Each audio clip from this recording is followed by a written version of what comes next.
assassinatos, estupros, crimes, traições e massacres. Não são a trama de uma série policial. São relatos do livro mais vendido e venerado. O livro mais vendido da história da humanidade. A Bíblia.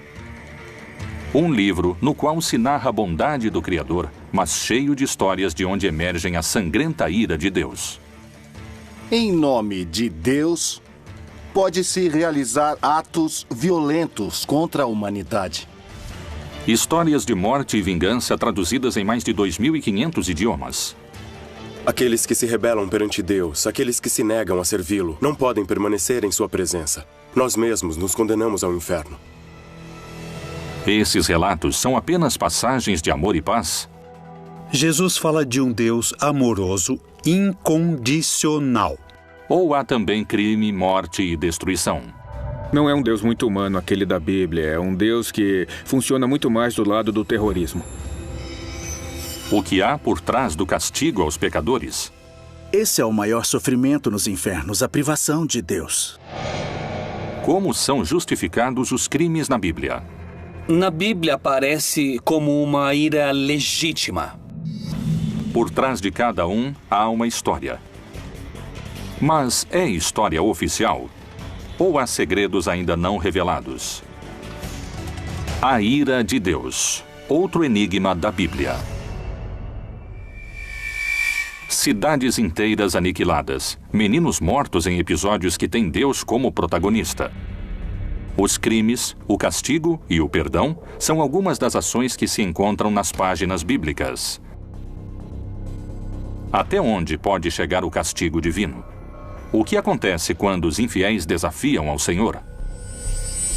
Há muitos momentos em que a ira foi legitimada no texto bíblico, quando se trata de uma ira que provoca a ação. A ira que se desencadeia contra a violência. A ira que se desencadeia contra a injustiça. Homens que reagiram contra o desvio de um projeto social. Turquia. Na fronteira do Irã com a Armênia, se encontra o Monte Ararat, um vulcão inativo de mais de 5.000 metros de altura. A tradição cristã indica que aqui estariam os restos da arca que levava o único sobrevivente de um dos maiores atos da ira de Deus. O dilúvio universal. A Arca de Noé é um relato que temos que ler junto com o relato da criação, porque é uma segunda criação. A única diferença é que existe um componente novo, ou seja, a primeira criação de Deus havia sido corrompida, havia tido uma grande decadência moral, e Deus decidiu destruí-la. Mas ele decide não acabar com tudo, resolve deixar uma pessoa justa e a família dele. Essa pessoa é Noé. E disse o Senhor: destruirei o homem que criei de sobre a face da terra, desde o homem até ao animal, até o réptil e até a ave dos céus, porque me arrependo de os haver feito. Noé, porém, achou graça aos olhos do Senhor. Então Deus decide falar a Noé e ordena que ele construa uma grande embarcação. E, de acordo com o relato bíblico, ainda não havia nunca chovido sobre a terra. A chuva era um fenômeno inovador naquele momento. Mas a arca se converteu especialmente num símbolo de salvação, de proteção.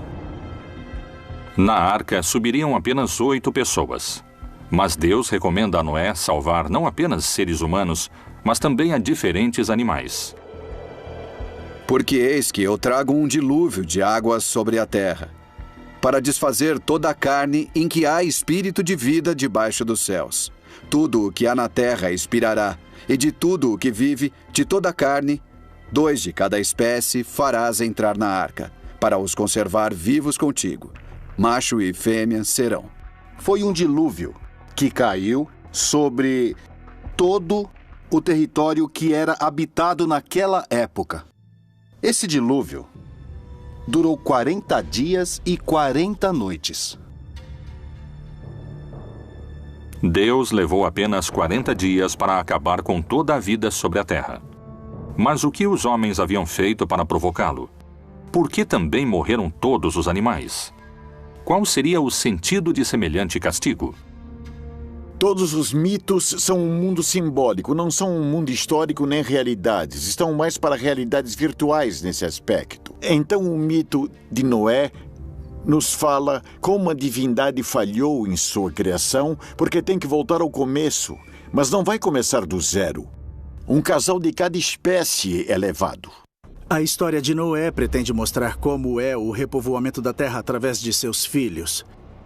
Por isso, através desses 3 filhos de Noé, de Cã, Jafé e Sem, vêm as raças humanas, os semitas, os jafetitas, os camitas. Então, é como o repovoamento do mundo. É uma história etiológica, ou seja, mostra a origem de algo. Os mitos fazem referência às divindades, mas nos revelam quem somos. A espécie humana quer ser uma espécie puríssima, quase anjos. Mas no final somos humanos que aprendem por tentativa e erro. E o Deus desses humanos se parece com os humanos. Assim, Deus destruiu toda a sua criação e deixa que a família de Noé viva. O único justo. A missão deve povoar a terra. Mas o que despertou a sua ira? Qual foi o motivo de tal destruição? Na época do dilúvio, menciona-se também que houve uma corrupção e uma degeneração absoluta. Isso Deus não pode suportar. Depois do dilúvio universal, a humanidade começou a reconstruir a si mesma. E é assim que se fundou Babel, uma cidade onde Deus voltaria a desencadear sua fúria. Até onde pode chegar a ira de Deus? Poderíamos entender a Torre de Babel como a Torre da Babilônia. E é uma torre que é feita com a intenção de chegar até o céu daqui da terra. É o homem tentando alcançar a Deus. No mundo mesopotâmico e no mundo do Oriente Próximo, eram feitas grandes construções chamadas zigurates. Os zigurates eram montanhas escalonadas que costumavam ter até 7 pisos, eram muito altas. Eram a representação de uma montanha. E lá em cima, no céu, fica a sede de Deus, que é onde Deus habita, e na terra está o homem. Portanto, dessa forma, a montanha permite que o homem se aproxime de Deus. Mas isso, para os israelitas, significa idolatria. A Torre de Babel realmente existiu? E se foi assim, por que sua construção havia irado a Deus? Essas não são as únicas histórias que muitos estudiosos vinculam à ira de Deus. O Deus da Bíblia não é bom, é um Deus mau. É um Deus que nos provoca temor. A ele temos que obedecer e render culto, porque tem todo o poder, porque pode nos prejudicar. Deus se incomoda com o desafio que o homem pretende lhe oferecer. A intenção do homem não é crescer. A intenção do homem não é evoluir, não é desenvolver-se. A intenção do homem é alcançar a Deus, o que se constitui um desafio. E esse desafio é o que vai ser castigado. A Torre de Babel representa o orgulho do homem, a vaidade ao tentar alcançar o céu por sua conta, que foi o mesmo pecado do Jardim do Éden. Sempre que tentamos ser Deus, Deus dá um fim a essa situação. Por isso, ele destrói a torre, separa o povo e cria idiomas diferentes, razão pela qual não podem se comunicar entre si como antes. E o Senhor disse: Eis que o povo é um, e todos têm uma mesma língua. E isto é o que começam a fazer. E agora não haverá restrição para tudo o que eles intentarem fazer. Desçamos e confundamos ali a sua língua, para que não entenda um a língua do outro. Deus é cruel e invejoso. Quando uma pessoa está chegando à perfeição, Deus se enche de inveja e cria impedimentos, cria travas. Alguns especialistas afirmam que a ira de Deus encontra seu ponto mais alto no inferno.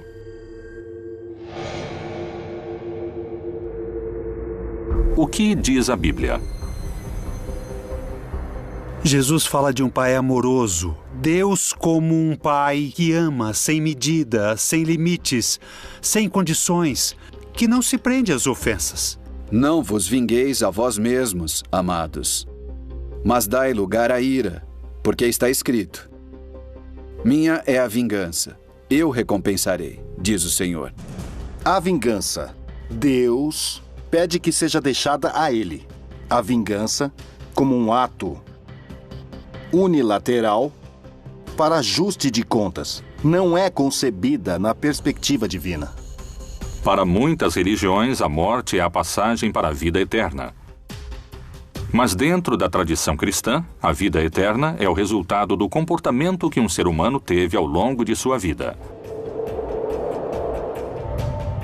A teologia cristã construiu um mapa do castigo divino. Por que Deus criou um lugar para que os pecadores ardam se seu amor é infinito? O inferno é um lugar de sofrimento que Deus fez para o diabo e seus anjos. Os que se negam a servi-lo não podem permanecer em sua presença. Nós mesmos nos condenamos ao inferno. Depois da morte, temos 3 grandes realidades. O céu, para o justo, para o que merece estar cara a cara com Deus. O inferno, para aqueles que definitivamente se condenam. E um estado intermediário onde intensificamos o amor.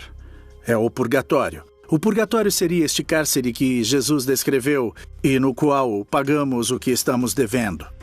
O limbo é um lugar proposto por diferentes pessoas da igreja ao longo dos séculos para serem misericordiosos em um sentido. Havia os que podem ter levado uma vida virtuosa, mas não sabiam do batismo.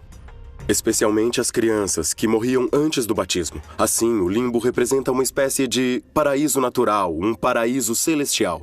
O inferno é uma sala de tortura para que os homens temam ao castigo de Deus? É um lugar que existe realmente? O que Jesus disse no Novo Testamento sobre o inferno? Ele ameaçava seus discípulos com as consequências da ira de Deus? E se o teu olho te escandalizar, lança-o fora. Melhor é para ti entrares no reino de Deus com um só olho, do que, tendo 2 olhos, seres lançado no fogo do inferno, onde seu bicho não morre e o fogo nunca se apaga. Descrever o inferno. Ele é simplesmente um ambiente de privação de Deus. Jesus utilizou várias imagens. Não se trata da descrição física do inferno. Se trata da descrição da situação. É um lugar onde se vive tormentos como se tivessem chamas, como se tivesse vermes. Um lugar de obscuridade. Mas realmente existem o inferno, o purgatório e o céu? Podemos encontrar entre as páginas da Bíblia a descrição desses lugares? Na Bíblia não há o inferno nem o purgatório. Tratam de retomar alguns textos onde Jesus disse que ali haverá choro e ranger de dentes. Ele está falando do purgatório. Outros dizem, não, está falando do inferno. Mas isso não existe na Bíblia. O limbo não é bíblico, o purgatório, nem o inferno eterno e nem o céu. O céu é como estar perto de Deus, sim. O inferno como distância de Deus, sim. Chamas, diabinhos, um Satanás que manda nos demônios. Isso foi um invento medieval. É claro que se presta a manipulações para interesses políticos, para interesses religiosos.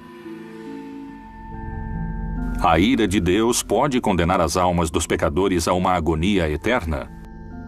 De que maneira poderíamos evitar sofrer os tormentos das trevas? Existe uma instância de perdão na religião católica que conseguiria impedir a descida aos infernos? A confissão é um invento da igreja basicamente para obter informações e controle social. Na antiguidade não existia o sacramento da confissão individual. Isso foi inventado por um inquisidor, o imperador Justiniano. Na época de Justiniano, no século VI, foi inventada a confissão privada para os católicos. Qualquer um com sua racionalidade pode questionar com toda certeza por que alguém tem que confiar a uma pessoa seus maiores segredos e como essa pessoa tem, por que ela tem a capacidade de perdoar. Como, de onde ela tira a capacidade de perdoar? O bem e o mal. A religião ensina, com seus relatos, normas de moral e comportamento. Mas há feitos na Bíblia que surpreendem por sua aparente crueldade. Por que esses relatos se mantêm em segredo? Até onde chega a ira de Deus?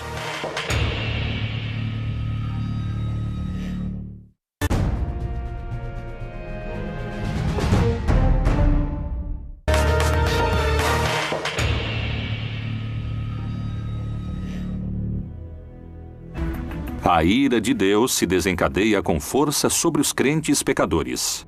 O que acontece com os ímpios? Será que Jeová é mais cruel com aqueles que creem em outro Deus ou renegam o seu poder? O pecado é, segundo os estudiosos, uma transgressão voluntária dos preceitos religiosos.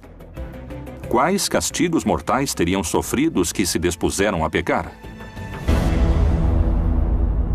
O pecado é o que não é permitido dentro do decálogo do que é a religião. Os pecados capitais não vêm da Bíblia. Sem dúvida que a ira é um dos pecados. Na igreja o chamamos de pecados capitais. Ele é um pecado que pode engendrar outros. E Deus nos pede para nos desfazermos de todo tipo de pecado, inclusive da ira. Os mais importantes são os que nascem no corpo e precisam do corpo para pecar. Deixa a ira e abandona o furor. Não te indignes de forma alguma para fazer o mal, porque os malfeitores serão desarraigados. A ira é quando você não controla a irritação. É o grau máximo de raiva, de irritação, que pode levá-lo a fazer coisas irracionais, sem controle, das quais pode se arrepender depois. A mensagem da Bíblia é que os homens devem desfazer-se da ira. Mas, para alguns especialistas em religião, isso não se atribui ao exemplo do livro sagrado. Existem passagens bíblicas nas quais a ira de Deus causa catástrofes para a humanidade. Para muitos investigadores, a Bíblia ensina a amar, para outros, a temer. As pessoas creem que há uma legitimidade em se sentir irritado quando há discriminação, quando há injustiça social, quando ninguém ajuda os pobres, quando há todo um sistema social que gera mais pobres. Então, na Bíblia aparece como uma ira legítima, lícita. Que conduta leva o homem ao caminho do inferno? Uma das histórias mais conhecidas da Bíblia, a de Lázaro, parece se aproximar de uma resposta. Em João 3,36, Jesus disse: Aquele que crê no Filho tem a vida eterna, mas aquele que não crê no Filho não verá vida. Mas a ira de Deus sobre ele permanece. Havia um homem rico que permanentemente estava em banquetes, que vivia em opulência. E aos pés de sua mesa havia um pobre, que era chamado Lázaro. Lázaro desejava que ao menos as migalhas da mesa do Senhor caíssem para ele poder se alimentar, mas nem as migalhas caíam. E enquanto isso, os cachorrinhos lambiam as chagas que tinha em seu corpo. Os dois morrem. E assim Lázaro vai para o céu, e é uma representação muito bonita, porque é dito que ele vai ao seio de Abraão. Enquanto que o rico vai para o inferno. Vê a Lázaro. O rico está queimando em fogo e pede que, por favor, permitam a Lázaro vir pelo menos dar-lhe um pouco, dar-lhe de beber. E diz a Abraão: permita a Lázaro que fale com meus irmãos para que não façam o mesmo. Abraão lhe diz que não, que eles têm a Moisés e têm os profetas. Se eles não os escutam, então não vão escutar a ninguém.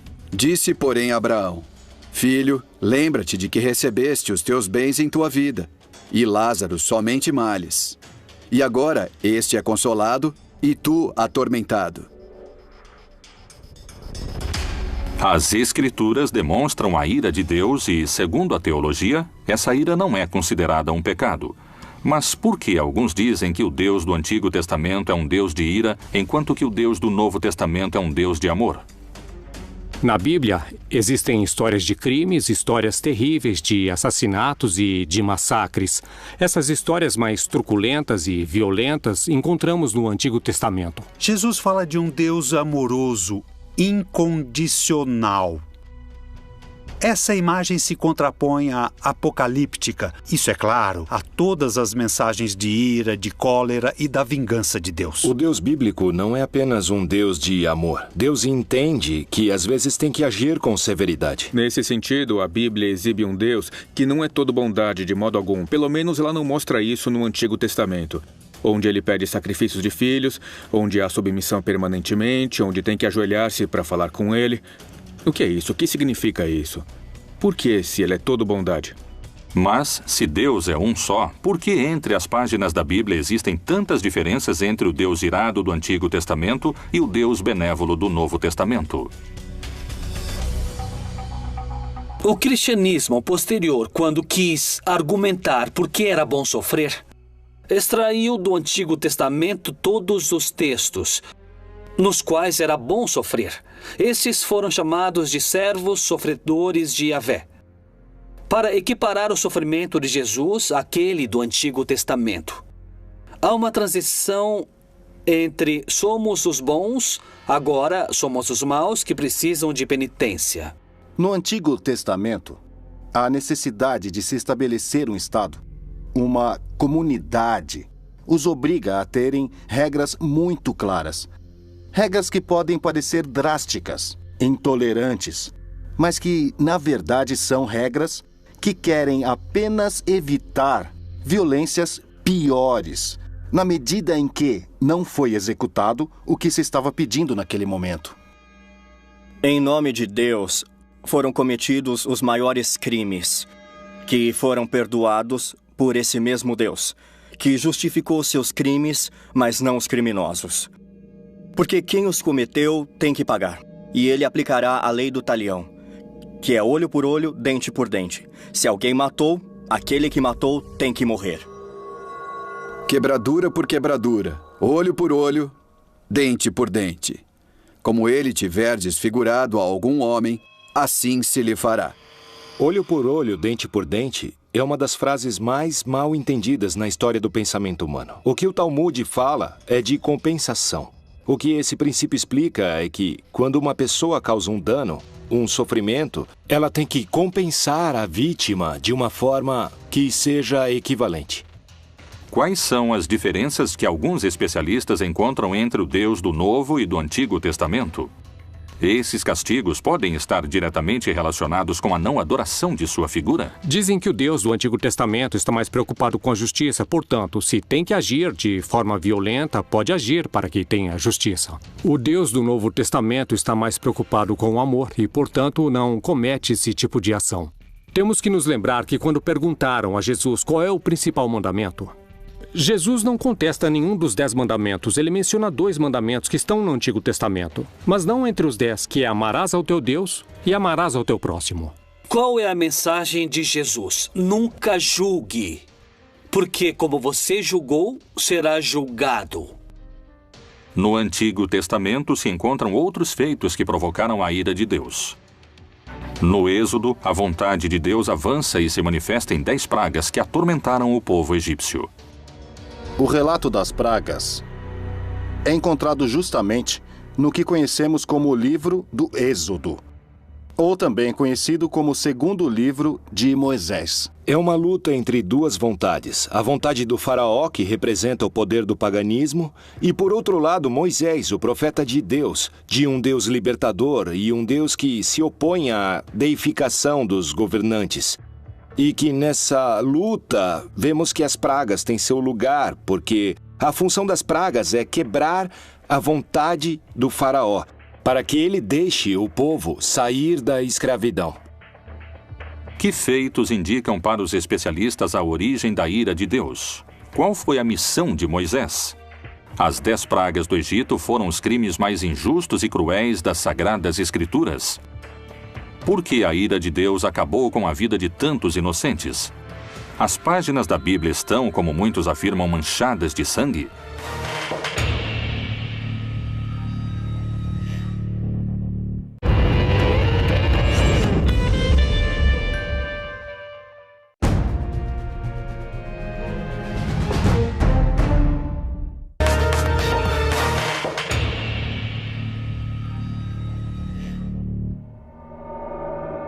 As 10 pragas do Egito são alguns dos relatos mais surpreendentes dos textos da Bíblia. Mas elas realmente existiram? A ira de Deus pode ter sido tão severa sobre milhares de egípcios? Há uma explicação científica que valide o relato bíblico? Moisés tem uma visão, que se apresenta a ele através de uma sarça em chamas e não é consumida. Através dessa sarça, Deus pede a Moisés que liberte o povo de Israel do Egito, como todo bom profeta, Moisés, em princípio, recusa a missão que Deus lhe encomenda e diz que não está preparado, porque eu. Mas Deus insiste que ele é a pessoa. Moisés havia levado uma vida comum até o momento em que Deus se apresentou com uma missão, talvez a mais significativa na história da religião. Moisés vai até o faraó e diz a ele que Deus mandou lhe dizer que deixe o seu povo ir. O faraó não aceita e por isso, então, Deus começa a mandar castigos, como encontramos em algumas traduções, mandar pragas ao faraó do Egito, para que liberte o povo. Diante da negativa de dar a liberdade ao povo de Moisés, o faraó recebe o castigo de Deus. As pragas divinas começam a recair sobre a população indefesa do Egito. Jeová lhe mostrou o que deveria fazer. Eis que eu, com esta vara que tenho em minha mão, ferrei as águas que estão no rio, e tornar-se-ão em sangue. E os peixes que estão no rio morrerão. E o rio cheirará mal, e os egípcios terão nojo de beber da água do rio. Há uma simbologia muito forte aqui. O rio Nilo era um rio adorado por eles, porque, na verdade, viviam do rio. E transformá-lo em sangue é transformá-lo em uma coisa impura. O faraó pede a Moisés que, por favor, detenha a praga. Deus age, a praga se detém, e uma vez a praga detida, o faraó volta a endurecer seu coração, e então começa novamente o ciclo com uma nova praga. Depois da promessa do faraó e seu posterior arrependimento, Deus entende isso como traição, e seu contra-ataque é mais forte. Porque esta vez enviarei todas as minhas pragas sobre o teu coração, e sobre os teus servos, e sobre o teu povo, para que saibas que não há outro como eu em toda a terra. O que se mostra nas pragas é uma progressão sucessiva que vai aumentando sua atividade e sua agressividade. Depois vêm as rãs, as chagas e os mosquitos, de novo animais que transmitem impurezas. Dentro dessa cadeia, aparece uma praga que são os piolhos. Encontramos a praga das moscas. Além disso, certas irritações que provocam, por sua vez, também o advento de novas pragas. As pragas que começam a castigar o Egito são cada vez mais perigosas, mais violentas, mais letais. E diante de cada praga, progressivamente, eles iam enfrentando o poder de Deus e o poder do faraó, que se considerava filho dos deuses. Tá legal, talvez sejam relatos folclóricos, mas a simbologia é forte. O que há por trás disso é uma profunda mensagem de quem tem o poder. E em qualquer etapa da história humana, os poderosos têm o poder. Mas aqui o poder está invertido porque acontece que o poderoso é o fraco. Ou seja, quem tem o poder é o Deus dos escravos e não o contrário. A mensagem que Moisés leva ao faraó da parte do Deus hebreu é um desafio à sua autoridade. E por isso que é tão difícil convencê-lo. Mas a resposta do faraó foi ainda mais desafiadora e fez com que a fúria de Jeová se desencadeasse de vez. Não é um Deus muito humano aquele da Bíblia, é um Deus que funciona muito mais pelo lado do terrorismo. Temos que obedecê-lo porque causa medo, não porque é uma pessoa, porque é um ser que é todo bondade. O Deus da Bíblia não é bom. Depois o Senhor disse a Moisés: Vai a Faraó e diz-lhe: Assim diz o Senhor, Deus dos Hebreus: Deixa ir o meu povo, para que me sirva. Porque se recusares deixá-los ir, e ainda por força os detiveres, eis que a mão do Senhor será sobre o teu gado. E o Senhor fez isso no dia seguinte, e todo o gado dos egípcios morreu. Esse constitui um dos momentos críticos para o faraó e para o povo egípcio. Eles perderam suas fontes de alimentos. Isso nos mostra simplesmente como a mão de Deus foi ficando cada vez mais agressiva ao buscar a vontade do faraó. Vontade que no final não é realizada. O que temos que entender é que, do ponto de vista literário, do ponto de vista da fé, o que vemos é um Deus da libertação que queria que os escravos servissem livremente e não fossem dominados, versus o todo-poderoso rei do Egito que se nega a isso. Como a Igreja Católica interpreta esses acontecimentos? Esses relatos foram parte da história da humanidade ou são simplesmente fábulas que explicam outra realidade? No texto bíblico temos momentos difíceis, que as pessoas querem ver como ira, como um contragosto de Deus. O que o texto bíblico quer mostrar é que, quando o homem faz escolhas ruins, os momentos são difíceis. Os momentos chegam à violência, chegam à morte e à destruição. Deus sempre mostra um rosto de pai misericordioso, amoroso, sem que isso o impeça de mostrar seu caráter de pai que deve corrigir, de pai que deve chamar ao bom viver. A Bíblia faz parte da palavra de Deus, mas não é toda a palavra de Deus. O problema é que a interpretação é literal. Acreditam ser um livro de biologia, de sexologia, de embriologia. Não. A Bíblia é um livro de mitologias. Mas essa não é a única versão sobre o que aconteceu. Muitos geólogos trabalham nas análises dos fenômenos ocorridos desde o estudo dos processos físicos da Terra. A aparição de todas essas pragas, como as moscas, mosquitos, piolhos, rãs, etc., possivelmente esteja vinculada ao fato de ter havido um aumento da umidade do ambiente e todas essas pragas foram muito favorecidas. O tema da morte do gado, muitas vezes, quando há muita umidade, o gado transita por pântanos, que são zonas inundadas, ou charcos.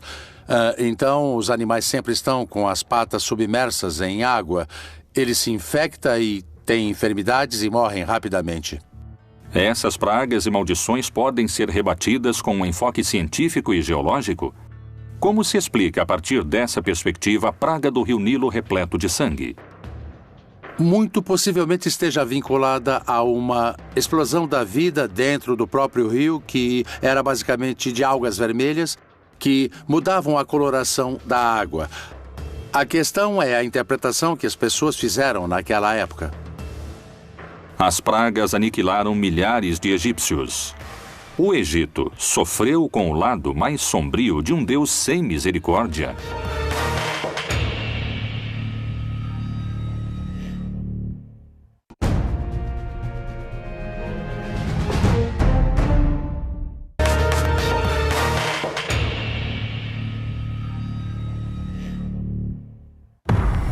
O Antigo e o Novo Testamento são formados por 76 livros.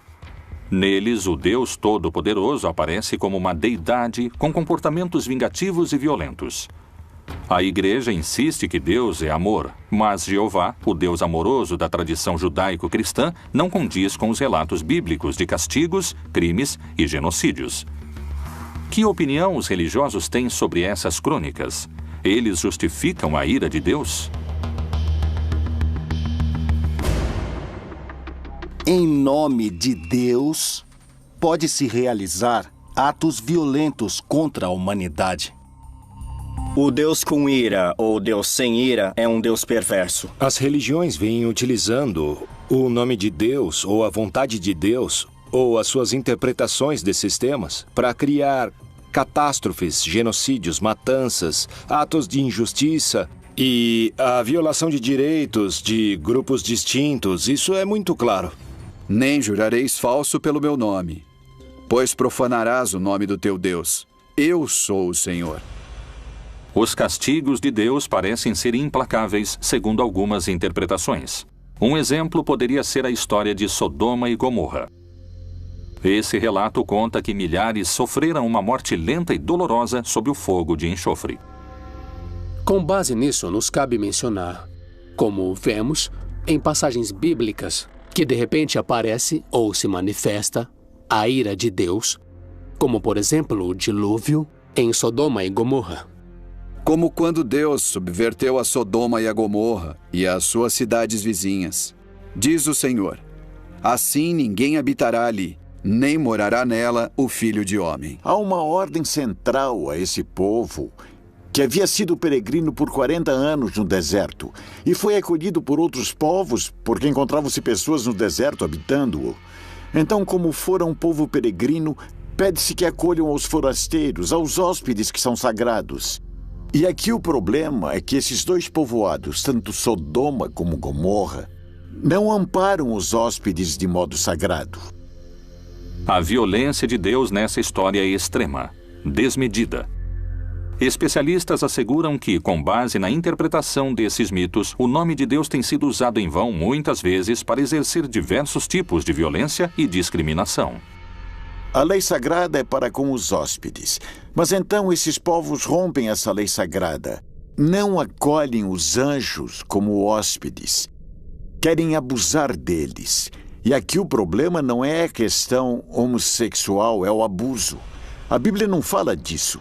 Fala de hospitalidade.